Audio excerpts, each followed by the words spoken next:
ಪ್ರಮುಖವಾಗಿ ನಿನ್ನೆ ಸ್ಯಾಂಡಲ್ವುಡ್ನ ಬಹಳಷ್ಟು ನಟರ ನಿವಾಸಗಳು ಕಚೇರಿಗಳ ಮೇಲೆ ದಾಳಿ ನಡೆದಿತ್ತಲ್ಲ. ಆ ಸಂದರ್ಭದಲ್ಲಿ ಏನೇನು ಪತ್ತೆ ಆಯಿತು, ಏನು ಎತ್ತ ಅನ್ನೋದಕ್ಕೆ ಸಂಬಂಧಪಟ್ಟಂತೆ ಟಿವಿ ನೈನ್ಗೆ ಒಂದಷ್ಟು ಅಪ್ಡೇಟ್ಸ್ಗಳು ಲಭ್ಯ ಆಗ್ತಾ ಇದೆ. ಅದಕ್ಕೂ ಮುನ್ನ ನಟ ಸುದೀಪ್ ಅವರ ನಿವಾಸದ ಮೇಲೆ ಐಟಿ ಅಧಿಕಾರಿಗಳ ದಾಳಿ ವಿಚಾರಕ್ಕೆ ಸಂಬಂಧಪಟ್ಟಂತೆ ನಾವು ಗಮನಿಸೋದಾದ್ರೆ, ಇವತ್ತು ಕೂಡ ಪರಿಶೀಲನೆ ಕಾರ್ಯವನ್ನ ಮುಂದುವರಿಸ್ತಾರೆ ಐಟಿ ಅಧಿಕಾರಿಗಳ ತಂಡ ಅನ್ನೋದು ಗೊತ್ತಾಗ್ತಾ ಇದೆ. ಪ್ರಮುಖವಾಗಿ ನಿನ್ನೆ ಜೆಪಿ ನಗರದ ನಟ ಸುದೀಪ್ ಅವರ ನಿವಾಸದಲ್ಲಿ ಪರಿಶೀಲನೆ ನಡೆಸುವಂತ ಕಾರ್ಯ ನಡೆದಿತ್ತು. ಬಹಳ ಸುದೀರ್ಘವಾದಂತಹ ಪರಿಶೀಲನೆ ಕೂಡ ನಡೆದಿತ್ತು. ರಾತ್ರಿ ನಟ ಸುದೀಪ್ ಅವರ ನಿವಾಸದಲ್ಲೇ ಅಧಿಕಾರಿಗಳು ತಂಗಿದ್ದರು ಅನ್ನೋದು ಗೊತ್ತಾಗ್ತಾ ಇದೆ. ನಿನ್ನೆ ರಾತ್ರಿ 11 ಗಂಟೆವರೆಗೂ ಪರಿಶೀಲನೆಯನ್ನ ಆಫೀಸರ್ಸ್ ನಡೆಸಿರ್ತಾರೆ. ಆಮೇಲೆ ಸುದೀಪ್ ಅವರ ಬಳಿ ಸ್ಪಷ್ಟನೆಯನ್ನ ಕೇಳಿದ್ದಾರೆ ಐಟಿ ಅಧಿಕಾರಿಗಳ ತಂಡ. ಸುಮಾರು 11 ಗಂಟೆ ನಂತರ ಕೆಲ ಹಿರಿಯ ಅಧಿಕಾರಿಗಳು ತೆರಳಿದ್ರು ಅನ್ನೋದು ಗೊತ್ತಾಗ್ತಾ ಇದೆ. ಅಂದ್ರೆ ಸುದೀರ್ಘವಾದಂತಹ ವಿಚಾರಣೆ ನಡೆದಿತ್ತು. ಇವತ್ತು ಬೆಳ್ಳಂಬೆಳಗ್ಗೆನೆ ಮತ್ತೆ ಈಗ ಅಧಿಕಾರಿಗಳ ತಂಡ ಸುದೀಪ್ ಅವರ ನಿವಾಸದ ಬಳಿಗೆ ಬಂದು ಮತ್ತೆ ತಲಾಶ್ ನಡೆಸಬಹುದಂತ ಸಾಧ್ಯತೆ ಇದೆ. ಜೊತೆಗೆ ನಿನ್ನೆ ವಶಪಡಿಸಿಕೊಂಡಿರುವಂತಹ ಒಂದಷ್ಟು ದಾಖಲಾತಿಗಳಿಗೆಲ್ಲ ಸಂಬಂಧಪಟ್ಟಂತೆ ಸ್ಪಷ್ಟನೆಯನ್ನ ಕೇಳಬಹುದಾದಂತ ವಿವರಣೆಯನ್ನ ಕೇಳಬಹುದಾದಂತ ಸಾಧ್ಯತೆ ಇವತ್ತು ಕೂಡ ಇರುತ್ತೆ. ಇನ್ನು ಸುದೀಪ್ ಅವರು ಕೂಡ ಹೇಳಿದ್ರು, ಅಧಿಕಾರಿಗಳು ನಡೆಸಿರುವಂತಹ ಈ ಪರಿಶೀಲನೆ ಸಂದರ್ಭದಲ್ಲಿ ನಾನು ಎಲ್ಲಾ ರೀತಿಯಾದಂತಹ ಸಹಕಾರವನ್ನ ಕೊಡ್ತೀವಿ, ಸರಿಯಾದಂತಹ ಸಮರ್ಪಕವಾದಂತಹ ಉತ್ತರವನ್ನ ಕೊಡ್ತೀವಿ ಅನ್ನುವಂಥದ್ದನ್ನ ಅವರು ನಿನ್ನೆ ಹೇಳಿದ್ರು ಕೂಡ, ನಾವು ಎಲ್ಲಾ ರೀತಿಯಾಗಿ ಸ್ಪಂದಿಸ್ತೀವಿ ಅಂತ. ಅದರಂತೆ ಇದೀಗ ಪರಿಶೀಲನಾ ಕಾರ್ಯ ಇವತ್ತು ಕೂಡ ಮುಂದುವರಿಬಹುದಂತ ಸಾಧ್ಯತೆ ಇದೆ ಅನ್ನೋದು ಗೊತ್ತಾಗ್ತಾ ಇದೆ. ಹೇಳಿಕೇಳಿ ನಟ ಸುದೀಪ್ ಅವರು ಕನ್ನಡದ ಜೊತೆಗೆ ಸೌತ್ ಇಂಡಿಯಾದ ಬಹು ಬೇಡಿಕೆಯ ನಟ. ಆಮೇಲೆ ಇತ್ತೀಚಿನ ದಿನಗಳಲ್ಲಿ ಬಹಳ ದೊಡ್ಡ ದೊಡ್ಡ ಬಜೆಟ್ನ ಸಿನಿಮಾಗಳಲ್ಲಿ ಅವರು ನಟಿಸ್ತಾ ಇದ್ದಿದ್ದನ್ನು ಕೂಡ ನಾವು ಗಮನಿಸಿದ್ವು. ಆಮೇಲೆ ಅವರು ಅವರದ್ದೇ ಆದಂತಹ ಒಂದಷ್ಟು ಉದ್ಯಮಗಳನ್ನ ಕೂಡ ಹೊಂದಿದ್ದಾರೆ, ಬೇರೆ ಬೇರೆ ಕಡೆ ಇನ್ವೆಸ್ಟ್ಮೆಂಟ್ ಮಾಡಿದ್ದಾರೆ. ಈ ಕಾರಣಕ್ಕಾಗಿ ಸಹಜವಾಗಿ ಸ್ವಲ್ಪ ಸುದೀರ್ಘವಾದಂತಹ ವಿಚಾರಣೆ ನಡೆಸಬೇಕಾಗುತ್ತೆ ಅವರ ಇನ್ವೆಸ್ಟ್ಮೆಂಟ್ಗೆ ಸಂಬಂಧಪಟ್ಟಂತೆ, ಅವರ ವ್ಯವಹಾರಕ್ಕೆ ಸಂಬಂಧಪಟ್ಟಂತ ಮಾಹಿತಿಯನ್ನ ಪಡೆದುಕೊಳ್ಳುವಂತ ನಿಟ್ಟಿನಲ್ಲಿ. ಹಾಗೆ ಅಂತಿಮವಾಗಿ ತೆರಿಗೆಯನ್ನ ಸರಿಯಾದಂತ ರೀತಿಯಲ್ಲಿ ಪಾವತಿ ಮಾಡಿದಾರಾ ಏನು ಎತ್ತ ಅನ್ನುವಂಥದ್ದನ್ನ ಪರಿಶೀಲನೆ ನಡೆಸುವಂತ ನಿಟ್ಟಿನಲ್ಲಿ ಸ್ವಲ್ಪ ಸುದೀರ್ಘವಾದಂತಹ ವಿವರಣೆಯನ್ನ ಪಡೆದುಕೊಳ್ಬೇಕಾಗುತ್ತೆ. ಆ ಕಾರಣಕ್ಕಾಗಿ ಇವತ್ತು ಅಧಿಕಾರಿಗಳು ಮತ್ತೆ ಭೇಟಿ ಕೊಡಬಹುದಾದಂತ ಸಾಧ್ಯತೆ ಇದೆ ಅನ್ನೋದು ಗೊತ್ತಾಗ್ತಾ ಇದೆ. ಸುನಿಲ್ ನಮ್ಮ ಪ್ರತಿನಿಧಿ ಇದಕ್ಕೆ ಸಂಬಂಧಪಟ್ಟಂತೆ ಮತ್ತಷ್ಟು ಡೀಟೇಲ್ಸ್ ಅನ್ನ ಕೊಡ್ತಾರೆ. ನಮ್ಮ ಜೊತೆಗೆ ಸುದೀಪ್ ಅವರ ನಿವಾಸ ಅಂದ್ರೆ ಜೆಪಿ ನಗರದಿಂದ ನೇರ ಸಂಪರ್ಕದಲ್ಲಿ ಜಾಯಿನ್ ಆಗ್ತಾ ಇದ್ದಾರೆ.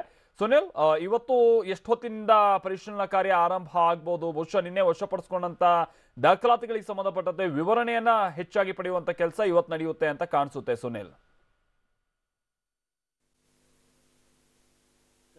ನಿನ್ನೆ ಸುಮಾರು ಬೆಳಗ್ಗೆ 8 ಗಂಟೆಗೆ ಸುದೀಪ್ ಅವರ ನಿವಾಸಕ್ಕೆ ಒಂದು ಐಟಿ ಅಧಿಕಾರಿಗಳು ದಾಳಿ ನಡೆಸ್ತಾರೆ. ದಾಳಿ ನಡೆಸಿ ಸತತವಾಗಿ ತಡರಾತ್ರಿ 11 ಗಂಟೆವರೆಗೂ ಕೂಡ ಐಟಿ ಅಧಿಕಾರಿಗಳು ಸುದೀಪ್ ಅವರ ನಿವಾಸದಲ್ಲಿ ಬೀಡುಬಿಟ್ಟು ಎಲ್ಲಾ ರೀತಿಯಾದ ಪರಿಶೀಲನೆ ನಡೆಸ್ತಾರೆ. ಮುಖ್ಯವಾಗಿ ಸುದೀಪ್ ಅವರ ಮನೆಯಲ್ಲಿ ಸಾಕಷ್ಟು ದಾಖಲಾತಿಗಳು ಕೂಡ ಸಿಕ್ಕಿದೆ ಅನ್ನೋ ಮಾಹಿತಿ ಲಭ್ಯವಾಗಿದೆ. ಆ ಹಿನ್ನೆಲೆಯಲ್ಲಿ ಸುದೀಪ್ ಅವರಿಂದ ಸುಮಾರು 8 ಗಂಟೆಗಳ ಕಾಲ ಸ್ಪಷ್ಟನೆ ಸಾಕಷ್ಟು ಕೇಳಿದ್ದಾರೆ. ಆ ನಂತರದಲ್ಲಿ ಕೆಲ ಬ್ಯಾಂಕ್ ವಿಚಾರಕ್ಕೆ ಸಂಬಂಧಪಟ್ಟಂತೆ ದಾಖಲಾತಿಗಳು ಕೂಡ ಈಗಾಗಲೇ ಐಟಿ ಅಧಿಕಾರಿಗಳ ಬಳಿ ಇದೆ. ಆ ಹಿನ್ನೆಲೆಯಲ್ಲಿ ಎಲ್ಲಾ ರೀತಿಯಾದ ಒಂದು ಪರಿಶೀಲನೆಯನ್ನು ಸತತವಾಗಿ ನಿನ್ನೆ 15 ಗಂಟೆಗಳ ಕಾಲ ಸುದೀಪ್ ಅವರ ನಿವಾಸದಲ್ಲಿ ನಡೆಸಿದ್ರು. ನಂತರದಲ್ಲಿ 11 ಗಂಟೆ ನಂತರದಲ್ಲಿ ಕೆಲ ಹಿರಿಯ ಅಧಿಕಾರಿಗಳು ಸುದೀಪ್ ನಿವಾಸನ ತೆರಳುತ್ತಾರೆ. ಆದರೆ ಈಗಾಗಲೇ ಬಂದಿರೋ ಮಾಹಿತಿ ಪ್ರಕಾರ ಪೊಲೀಸರು ಸೇರಿ ಕೆಲವೊಂದು 5 ಜನ ಅಧಿಕಾರಿಗಳು ಸುದೀಪ್ ಅವರ ನಿವಾಸದಲ್ಲೇ ಇದ್ದಾರೆ ಅನ್ನೋ ಮಾಹಿತಿ ಲಭ್ಯವಾಗಿದೆ. ಆ ಹಿನ್ನೆಲೆಯಲ್ಲಿ ಬೆಳಗ್ಗೆ 9 ಗಂಟೆ ನಂತರದಲ್ಲಿ ಆ ಹಿರಿಯ ಅಧಿಕಾರಿಗಳು ಏನು ಹೋಗಿದ್ದಾರೆ ಅವರು ಬಂದ ನಂತರದಲ್ಲಿ ಮತ್ತೆ ಒಂದು ಐಟಿ ಅಧಿಕಾರಿಗಳ ತಲಾಶ್ ಸ್ಟಾರ್ಟ್ ಆಗುತ್ತೆ. ಈಗಾಗಲೇ ಸಾಕಷ್ಟು ಒಂದು ಸುದೀಪ್ ಅವರ ಒಂದು ಏನೇನಿದೆ ವಿಚಾರ, ಆಸ್ತಿ ಪಾಸ್ತಿ ವಿಚಾರಕ್ಕೆ ಸಂಬಂಧಪಟ್ಟಂತೆ ಮಾಹಿತಿ ಪಡೆದಿರುವಂತಹ ಐಟಿ ಅಧಿಕಾರಿಗಳು ಆ ಎಲ್ಲಾ ದಾಖಲಾತಿಗಳಿಗೆ ಸಂಬಂಧಪಟ್ಟಂತೆ ಸುದೀಪ್ ಅವರ ಬಳಿ ಸಾಕಷ್ಟು ನಿನ್ನೆ ತಡರಾತ್ರಿವರೆಗೂ ಕೂಡ ಎಲ್ಲಾ ರೀತಿಯ ಸ್ಪಷ್ಟನೆ ಕೇಳಿದ್ದಾರೆ. ಆ ನಂತರದಲ್ಲಿ ಆ ಸುದೀಪ್ ಅವರ ಬೆನ್ನಿಗೆ ಅವರ ತಂಗಿ ಕೂಡ ಸಹೋದರಿ ಕೂಡ ಬಂದು ಎಲ್ಲಾ ರೀತಿಯ ಐಟಿ ಅಧಿಕಾರಿಗಳ ಪರಿಶೀಲನೆ ವೇಳೆಯಲ್ಲಿ ಅವರು ಕೂಡ ಭಾಗಿಯಾಗಿದ್ರು. ಅವರಿಗೆ ಸ್ಪಷ್ಟನೆ ಕೂಡ ಅವರು ಕೂಡ ನೀಡಿದ್ರು. ಇವತ್ತು ಕೂಡ ಐಟಿ ಅಧಿಕಾರಿಗಳ ಒಂದು ತಲಾಶ್ ಸುದೀಪ್ ಅವರ ಮನೆಯಲ್ಲಿ ನಡೆಯುತ್ತೆ. ಆ ನಂತರದಲ್ಲಿ ಈಗಾಗಲೇ ಸುದೀಪ್ ಅವರು ಚಿತ್ರೋದ್ಯಮ ಒಂದೇ ನಟರಲ್ದಲ್ಲೇ ಸಾಕಷ್ಟು ಬೇರೆ ಬೇರೆ ಒಂದು ಇವೆಂಟ್ಗಳು ಬೇರೆ ಬೇರೆ ಆದಂತಹ ಒಂದು ಭಾಗಗಳಲ್ಲಿ ಹೂಡಿಕೆ ಕೂಡ ಮಾಡಿದ್ದಾರೆ. ಕಳೆದ 2 ವರ್ಷಗಳ ಹಿಂದೆ ಅವರ ಪತ್ನಿ ಹೆಸರಲ್ಲಿ ದೊಡ್ಡ ಒಂದು ಇವೆಂಟ್ ಮ್ಯಾನೇಜ್ಮೆಂಟ್ ಕೂಡ ತೆರೆದಿದ್ರು.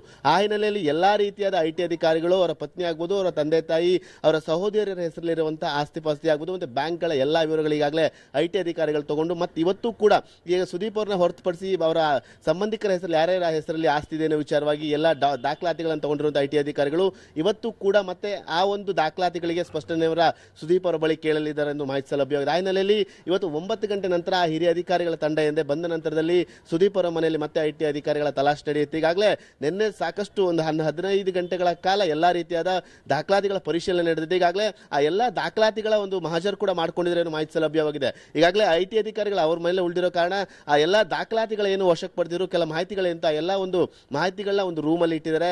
ಆ ಒಂದು ರೂಮ್ ಅಲ್ಲಿ ಐಟಿ ಅಧಿಕಾರಿಗಳು ಉಳ್ಕೊಂಡು ಅದನ್ನ ಒಂದ್ ಕಡೆಗೆ ಡಾಕ್ಯುಮೆಂಟರಿ ಮಾಡ್ತಾ ಇರುವಂತದ್ದು. ಈಗಾಗಲೇ ಆ ಎಲ್ಲಾ ವಿಚಾರಗಳನ್ನ ಹಿರಿಯ ಐಟಿ ಅಧಿಕಾರಿಗಳ ಗಮನಕ್ಕೂ ಈಗ ಅಲ್ಲಿರುವಂತಹ ಐಟಿ ಅಧಿಕಾರಿಗಳು ತಂದಿದ್ದಾರೆ ಅನ್ನೋ ಮಾಹಿತಿ ಸಹ ಲಭ್ಯವಾಗಿದೆ. ಸುಮಾರು 9 ಗಂಟೆ ನಂತರದಲ್ಲಿ ಮತ್ತೆ ಐಟಿ ಅಧಿಕಾರಿಗಳ ಕಾರ್ಯಾಚರಣೆ ಸ್ಟಾರ್ಟ್ ಆಗುತ್ತೆ. ಆ ಎಲ್ಲದಕ್ಕೂ ನಿನ್ನೆ ಕೂಡ ಸುದೀಪ್ ಅವರು ಹೇಳಿದ್ರು, ಐಟಿ ಅಧಿಕಾರಿಗಳ ಯಾವುದೇ ರೀತಿ ಕ್ವಶನ್ ಆಗ್ಬೋದು, ಅವರ ಏನೇ ಒಂದು ಕಾರ್ಯಾಚರಣೆ ಆಗಲಿ ತಲಾಶ್ ನಾನು ಸ್ಪಂದಿಸ್ತೀನಿ ಅನ್ನೋ ಮಾಹಿತಿ ಹೇಳಿದ್ರು. ಆ ಹಿನ್ನೆಲೆಯಲ್ಲಿ ಇವತ್ತು ಕೂಡ ಐಟಿ ಅಧಿಕಾರಿಗಳ ಒಂದು ಕಾರ್ಯಾಚರಣೆ ವೇಳೆ ಸುದೀಪ್ ಅವರಿಂದ ಸಾಕಷ್ಟು ಮಾಹಿತಿ ಕೇಳಿದೆ. ಮತ್ತೆ ಅದಕ್ಕೆಲ್ಲ ಅವ್ರ ದಾಖಲಾತಿಗಳು ಏನಿಟ್ಕೊಂಡಿರೋ ಐಟಿ ಅಧಿಕಾರಿಗಳು ಆ ಎಲ್ಲಾ ದಾಖಲಾತಿಗಳಿಗೂ ಕೂಡ ಸುದೀಪ್ ಅವರು ಸ್ಪಷ್ಟನೆ ನೀಡಬೇಕಾಗಿದೆ. ಮಾಲ್ತೇಶ್. Okay thank you